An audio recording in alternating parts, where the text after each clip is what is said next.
Bismillahirrahmanirrahim. Assalamualaikum warahmatullahi wabarakatuh. Alhamdulillahirabbil alamin. Allahumma sholli ala Muhammad wa ala ali Muhammad. Apa kabar teman-teman semuanya? Bertemu lagi dengan saya di channel Mahkota Hati. Seperti biasa, sebelum materi saya selalu mengajak Anda semuanya untuk jangan lupa tuliskan doa terbaik Anda di kolom komentar ya, dan kita aminkan bersama-sama.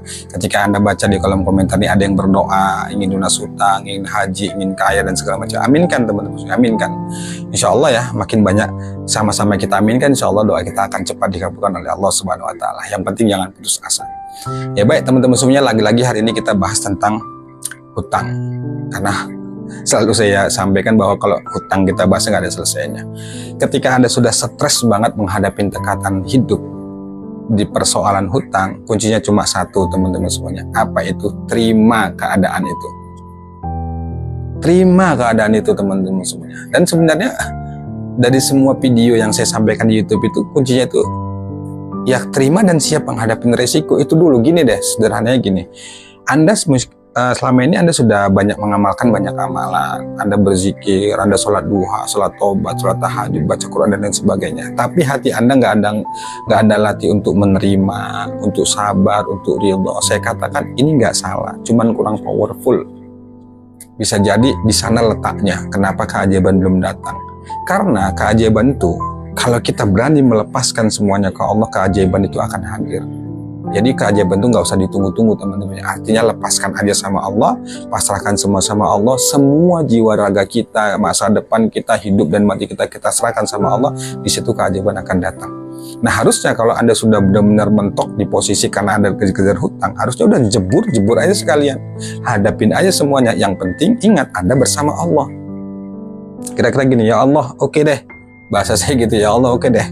Saya nggak ngerti lagi nih harus berbuat apa.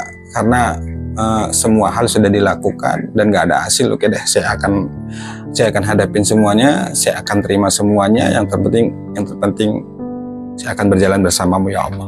Kalau itu yang dilakukan, coba deh teman-teman semuanya, insya Allah Anda makin pusing.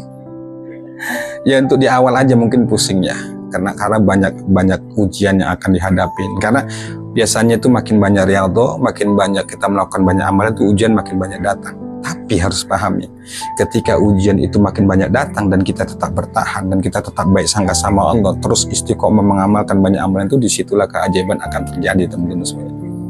Udah hadapin aja. Kita nggak bisa protes, saya katakan kita nggak bisa protes dengan keadaan saat ini. Anda mau menjerit bagaimanapun nggak bisa. Jalan terbaik dan jalan satu-satunya itu adalah kembalikan ke Allah, nggak ada yang lain.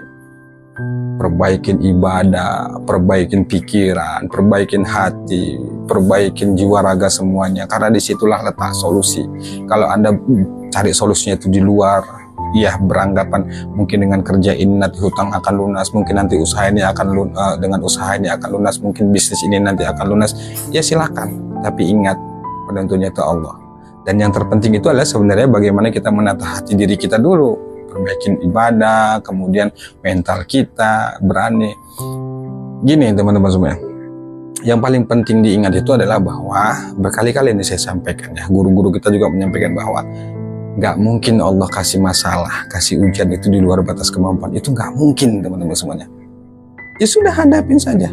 Kalaupun hari ini Anda dimaki, dihina, ditertawakan, dijauhi, disepelekan, nikmatin itu. Anggap itu sebagai perjalanan hidup, anggap itu sebagai jadi jalan ampunan atas dosa yang kita yang kita perbuat. Karena banyak hutangnya kita, sulitnya hidup kita, sulitnya rezeki kita, rumah tangga kita nggak berantakan, itu disebabkan salah satunya adalah karena dosa kita. Nah, untuk menghapus dosa itu lewat kesabaran. Sabar dalam menghadapi hinaan, sabar dalam menghadapi cacian, hujatan orang, kita dimaki, kita dihina, kemudian kita sabar atas perlakuan seperti itu, maka lewat dari kesabaran itu Allah ampuni dosa kita. Ampuni dosa kita. Nah, gini deh, Anda kalau misalnya tanya, minta saran ke kiai, ke ustadz, ke siapapun teman-teman semuanya, itu selalu jawabannya simpel bagi mereka apa? Sabar, yakin, kemudian ridho, ikhlas, insya Allah pasti ditolong sama Allah. Itu ujung-ujungnya. Kenapa teman-teman semuanya? Tidak ada yang bisa memastikan di dunia ini, tidak ada yang bisa memastikan di dunia ini bahwa kehidupan kita ini akan baik-baik saja. Tidak teman-teman semuanya.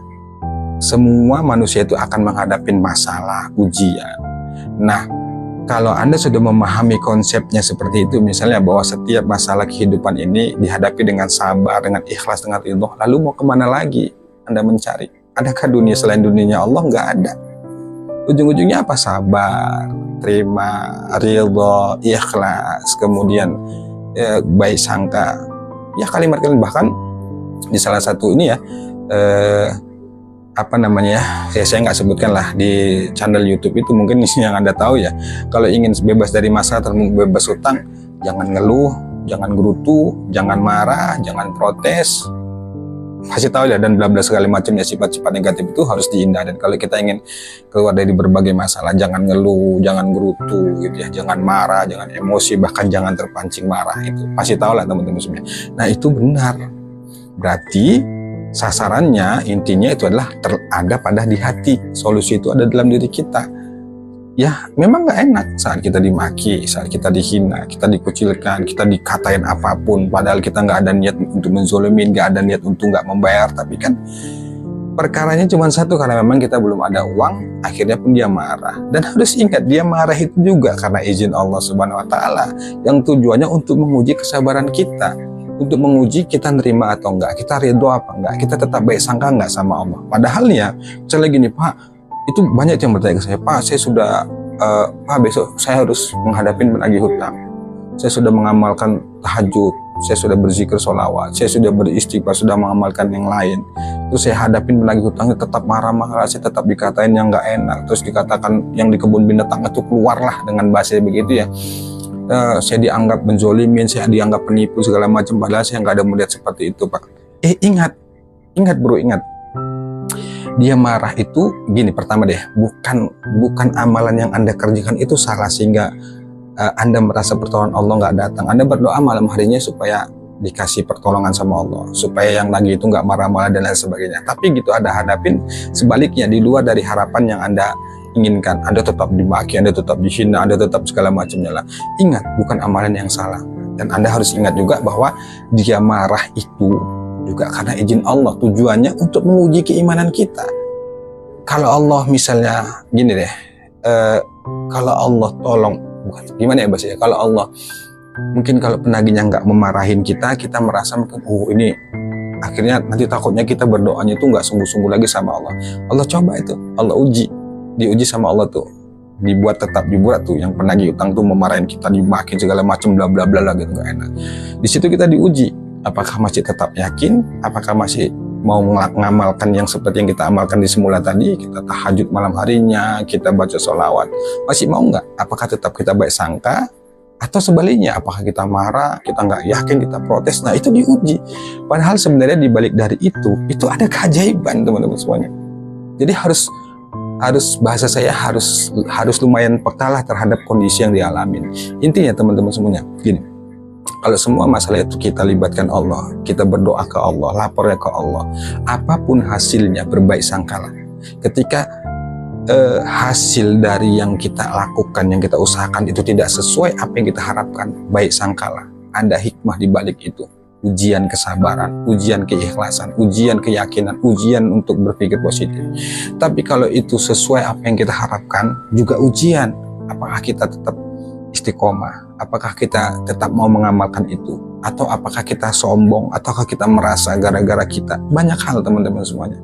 Nah jadi intinya teman-teman semuanya harus ingat, tidak ada ujian di luar dari batas kemampuan. Itu nggak ada.